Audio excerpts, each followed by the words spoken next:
This message is for YouTube and all subscribers for this channel. This channel does not support any hate speech towards any ethnic group of people. No hate speech or comments is allowed on this channel at any time. This channel does not support any sex or nudity. No sexual comments or nude images is allowed on this channel at any time. All YouTube flaggers have been warned, who flag unjustly. Thank you. Enjoy the video. Peace and love, everybody. It's your host, Nikita X, and this is the third episode of the show, Black Movement Radio. And the title today, we will be discussing how Asian slaves became Indians. I'm going to go into depth about how Chinos became reclassified as Indians or indigenous people. Moreover, while indigenous people were reclassified as African and Negroes, Chino slaves were allowed to obtain an indigenous identity and status.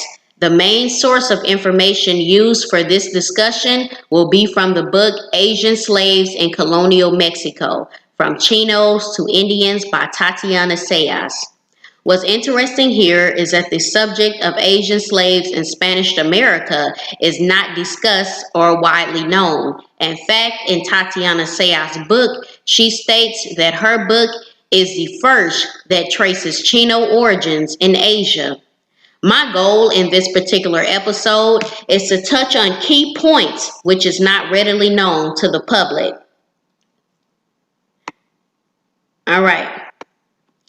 After parts of Asia were conquered by the Spanish crown, Asian people were put into slavery on their own land and later on shipped to places such as Mexico, Peru, and Chile. In other words, they were shipped to Spanish-controlled colonies in America.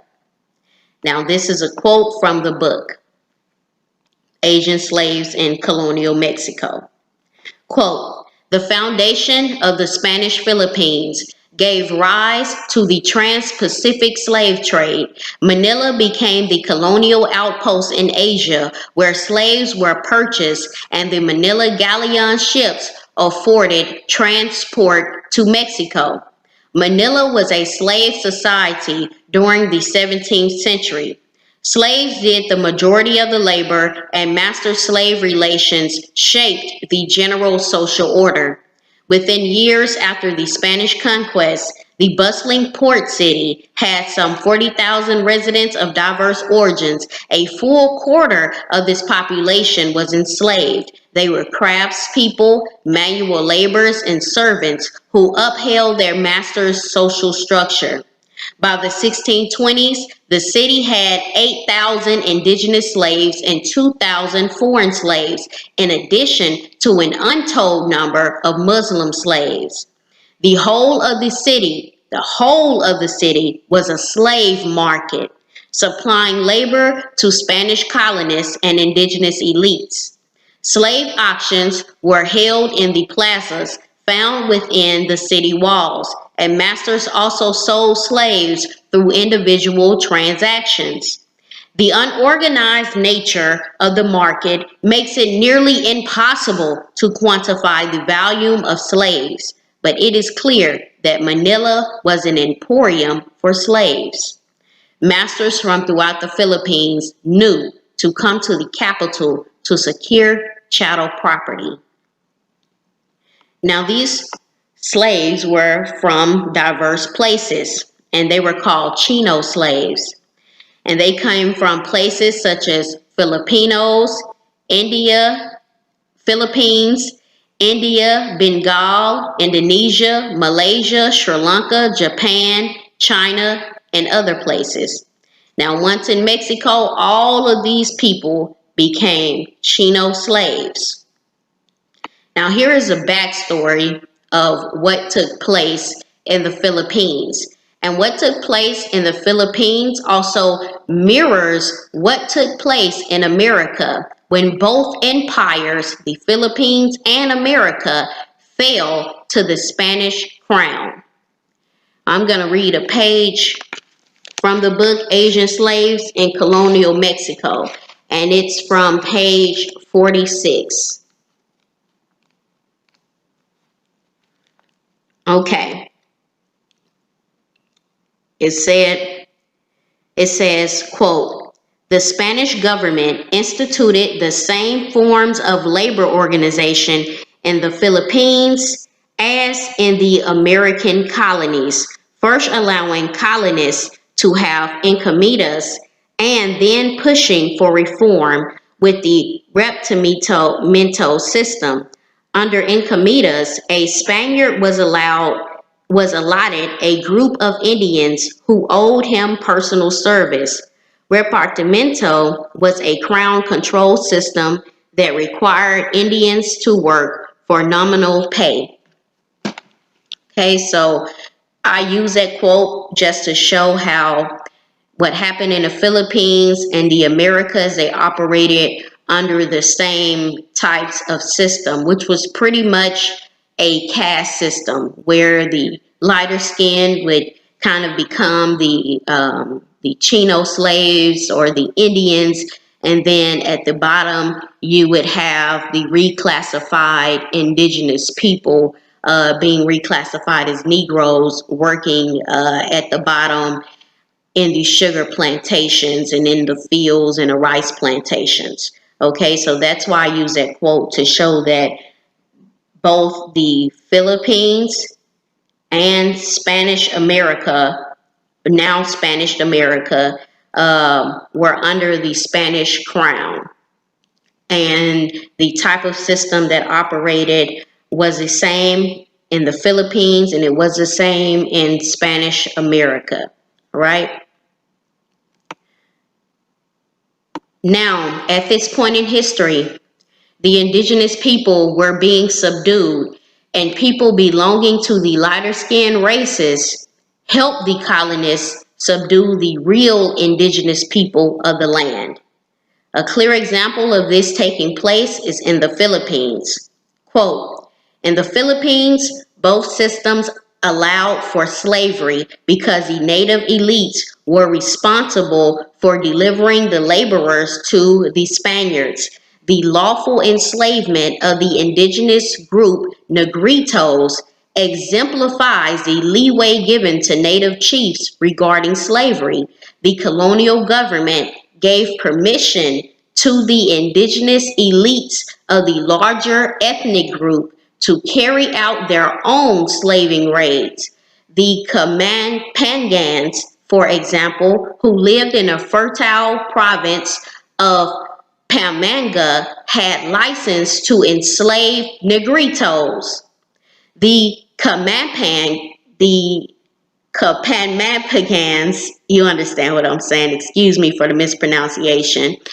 The Kapamangans were allowed to go to war against their natural enemies, enslave them, and make them work in the rice cultivation. End quote. So later on, Negritos were reclassified as Negroes and lost their indigenous status and became Negro slaves. Now there are other words that they say that the Negritos, they say there really are Aeta, like Aeta, okay? Because Negrito means little Negroes.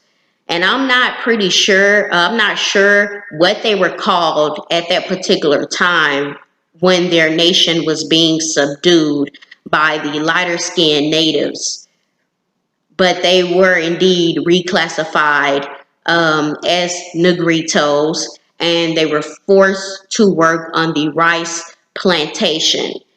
And as you can see, what happened with the Kapamapangans, they worked with the Spanish crown to subdue the true indigenous peoples of the Philippines.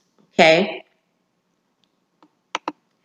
Meanwhile, in America, indigenous people were also being reclassified as Negroes and forced to work on plantations. Now, I'm going to use an example from the article titled The Use of Terms Negro and Black to Include Persons of Native American Ancestry in Anglo-North America by Jack D. Forbes. Quote, Negro was also used in a general way in the North American colonies. Some examples illustrate the use of Negro and Black as applied to people of American ancestry. An example is from the West Indies, is especially illuminating. In 1764, William Young was sent to St. Vincent as a part of the British occupation of that island. Living on St. Vincent were about 3,000 Black Caribs or free Negroes, about 100 Red Caribs or Indians, and some 4,000 French and their slaves, according to Young. The British found it difficult to control the Caribs, and wars were fought with them in 1771 through 1772, and again during 1795 through 1796. During the latter crisis, Young wrote an extremely anti-Carib tract designed to prove that the Caribs should be removed from St. Vincent. They were eventually defeated, and some 5,000 Caribs were shipped to an island near the coast of Honduras. Young was anxious to prove that the so-called Black Caribs were not Aborigines, but were in fact Negro colonists, freed Negroes, or Negro usurpers. This was important to him because he wanted to show they had no bona fide land rights or Aboriginal title. This tendency continues, incidentally, amongst white scholars who even today refuse to accept the Caribs' avowed feelings of Indianness and continues to call them Black. Now, this is what happened and what they still do today. Okay, so at that time, the indigenous people were fighting and were being reclassified as Negro and Black, and there were some lighter skinned native peoples who were helping them. Okay, I'm gonna read a section from the book Asian Slaves in Colonial Mexico. And this is about another way that was completely a reclassification, or what we would call a genocide on indigenous people. That border was a place at which many Chinese were crossing. And one of the strategies that Chinese did, since the law targeted Chinese as a race, was to disguise themselves as Mexicans. And so they would put on sombreros, they would hide their queues under their hats, they would wear ponchos and walk across the border. And one of the strategies that Chinese did, since the law targeted Chinese as a race, was to disguise themselves as Mexicans. And so they would put on sombreros, they would hide their queues under their hats, they would wear ponchos and walk across the border. And this was very confounding for immigration authorities. Through reclassification. Okay, so this is from the page 110 in Asian Slaves in Colonial Mexico. All right, so quote, the devastating demographic collapse of the indigenous population in the 16th century transformed the labor system in Mexico. The drop in population was almost inconceivable. Approximately 15 million native people lost their lives between the 1530s and 1608 in central Mexico. So you mean to tell me in less than 100 years, 15 million native people died? They lost their lives or were killed? All right. And this is not to make light of the situation or to poke fun at it, but what I'm saying is that all of these people that they reclassified as Negroes, as African slaves, a lot of those people were indigenous people. But it makes it look like there was a complete slaughter or genocide of indigenous people. When you just reclassify them, then you can say they're all dead.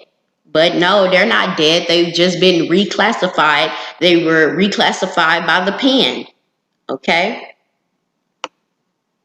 And we see that this actually happened with the Karankawas, and it happened with the Yamasee people as well. All right? Now let me get back to the next part. All right. Now that dark-skinned Aboriginals lost the war against the Spanish Crown and now Spanish America, they were then reclassified as Negroes and Africans. The lighter-skinned Native people who helped subdue the Aboriginal people were allowed to maintain their indigenous status, but they were still considered subjects or slaves of the Spanish crown and forced to endure a lighter form of slavery, which was not nearby as harsh as what the Aboriginal people had to experience. So this is the talking about how the Chino slaves became Indians, all right? The Chino slaves who were brought from the Philippines were people who were used to working underneath the Spaniards, and the Spanish believed that they were easier to control than Negroes who were there. Once in Mexico, they worked in the textile fields, and though they were laborers, they were not forced to work out in the fields like the dark-skinned Aboriginals, and they soon became identified as Indians. All right. Now I want to read to you a section if I can find it. If I can't, then I'm going to just leave it alone. All right. I believe I did find, I think I did find it. Okay. All right, here we go. Yes. All right. This is from page 109. This is a section from Asian slaves in colonial Mexico. Quote, Chinos were mainly servants because Spanish colonists characterized slaves who came from the Philippines as being more domesticated than black Negroes. The same quality was attributed to Indians who were considered to be naturally obedient and to have an aptness for service. In addition, Chinos were identified as good servants because most of them had some knowledge of Iberian languages, customs, and practices which they gained in the Spanish Philippines or Portuguese India. This cultural affinity, moreover, encouraged some masters to treat Chino slaves as they did Indians, which meant having slightly more regard for their natural liberty. Right? In addition to personal service, a large number of Chino slaves were employed in textile mills in Mexico City and its environs. Royal officials were particularly vigilant of this urban industry because it was notoriously exploitative of Indian laborers. Chino slaves benefited from this oversight because they were increasingly identified as Indians themselves. Chino slaves thus labored in occupations that enabled them to become free Indians, a status that was eventually confirmed for all Chinos. All right. So this means that when Chinos were first brought to Mexico, they had already experience of the Spaniard customs, and they knew some of their languages, and they knew that they would be easier to control because their mind had already been domesticated, or what you would say, they had already been brainwashed, to make it simple. Okay, that they didn't fear them having an uprising because they felt like they had already conquered them. So they were able to just come in and kind of amalgamate themselves with the Indians. And as time went on, they began to be seen as Indians and treated as Indians. All right. Now I'm going to give you an example of how a Chino slave became an Indian. All right. This is from the book Asian Slaves in Colonial Mexico. Quote, as in Iberia, the capture and sale of Muslims was permitted under canon and secular law. in 1570 and again in 1620, the king declared that it was legal to enslave Muslims in the Philippines. Two Spaniards testified that Bartolome was indeed a slave because he was a son of Maria Convexo, a Muslim slave who traveled with her master, Governor Tabora, to Mexico, where Bartolome was born. No doubt, Maria Convexo was a legal slave because the just war theory did indeed allow the enslavement of women and children. Maria, however, had to undergo forced conversion, and she also relocated to Mexico, which transformed her into a China slave. In this different colonial context, the son of a China slave could indeed take on the identity of an Indian. Let me read that again. Maria, however, had to undergo forced conversion, and she also relocated to Mexico, which transformed her into a China slave. In this different colonial context, the son of a China slave could indeed take on the identity of an Indian. Once in Seville, Bartolome knew to claim he was an indigenous person because that is exactly what other Chino slaves did in Mexico. They became Indians to be free. Okay? Let me give you another example. Quote, Chinos like Francisco followed in the path of free natives of the Philippines who immigrated to Mexico. The Filipinos, confusingly called Chinos as well, laid the groundwork for Chino slaves who, like themselves, became indigenous vassals of the Spanish crown after Chino slavery was abolished in 1672. Over time, all of their diverse ethnic identities were folded together into one Indian identity. Filipinos thus became part of an increasingly multi-ethnic population and took part in redefining Indian identity in Mexico. End quote. But this did not work. Redefining yourself did not work for all Chinos, especially the ones who were probably the indigenous people of that particular land. But the ones who looked more so like the Negritos, they were not able to reclassify themselves as Indians. Okay. So while the Chinos who kind of had that particular, who were lighter skinned, they were able to transform themselves into being indigenous and be accepted as Indians. But the darker skinned ones were not allotted that privilege.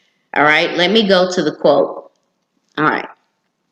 Quote, as the 17th century wore on, Inquisitors increasingly looked to skin color to make the distinction between who was a slave versus who was an Indian. The logic was as follows. An Indian was someone who, quote unquote, looked like an Indian. Chinos looked like Indians, so they were Indians, not slaves. Slaves were people with African features. For instance, in 1665, an elder turned in a runaway Chino slave who had blasphemed. Some testified he was a mulatto slave, and others called him Negro. The wording of these testimonies suggests that in 1665, the word black was being used for slave. The accused did not have to testify or even identify who he was. The judge simply accepted the categorization of the Spanish witnesses and treated him as a slave. The unnamed Chino looked like a slave, so he was under the court's jurisdiction.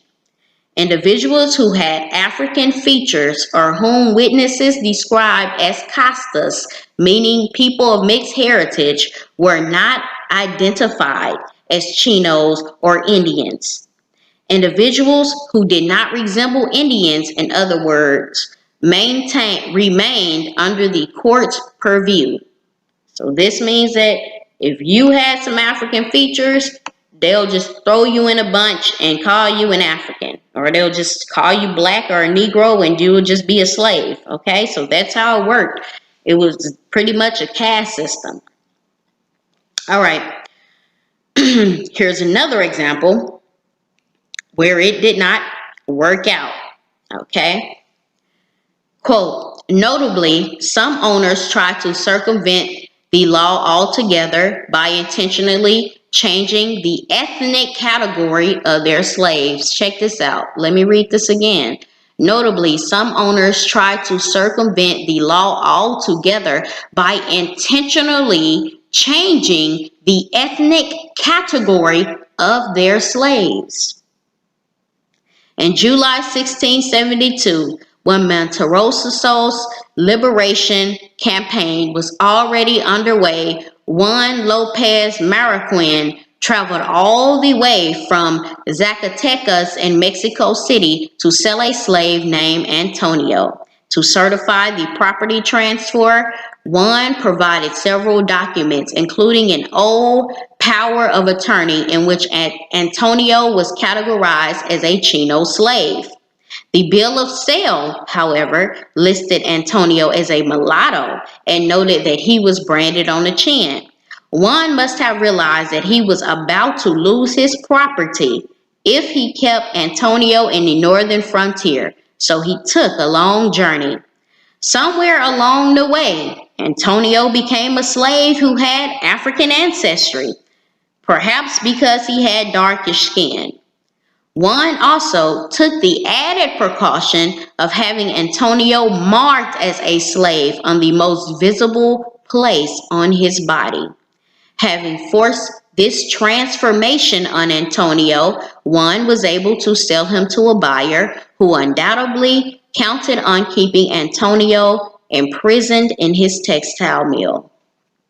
Okay, so that's how that worked out for the darker skinned Chinos who had these African features. They were reclassified, their ethnic origin was changed, and all of a sudden they became African. Okay, same thing that happened to us who are indigenous here to America. We somehow now are African Americans.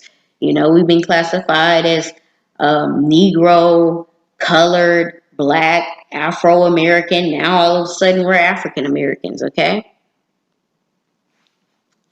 So let me just keep going. All right. Chino slaves were not indigenous to America, but were allowed to reclassify themselves as Indians to be seen as indigenous Americans legally. They blended into the indigenous population, learned their culture, and were able to obtain certain rights.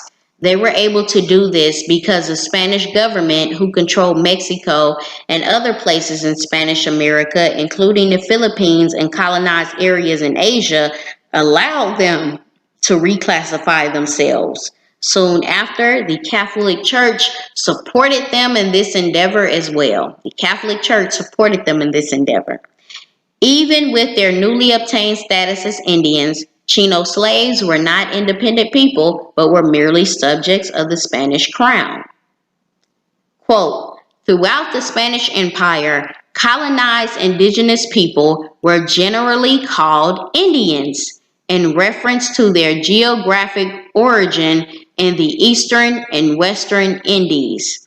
More importantly, the word denoted that they were people who had been conquered, forced to accept Spanish sovereignty over their land, and made to pay a tribute. In return, Indians had a distinct legal and fiscal status as vassals of the Spanish king.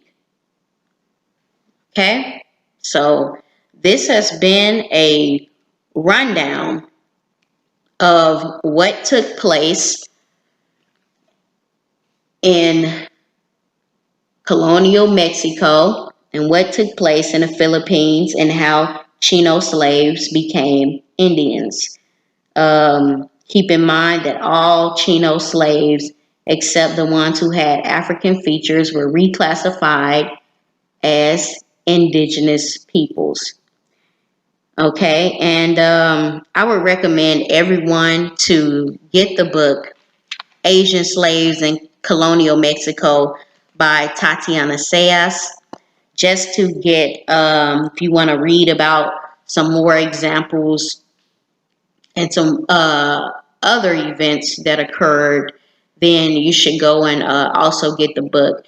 This was a brief rundown of how Chino slaves became Indians, how darker skinned peoples were reclassified as Africans,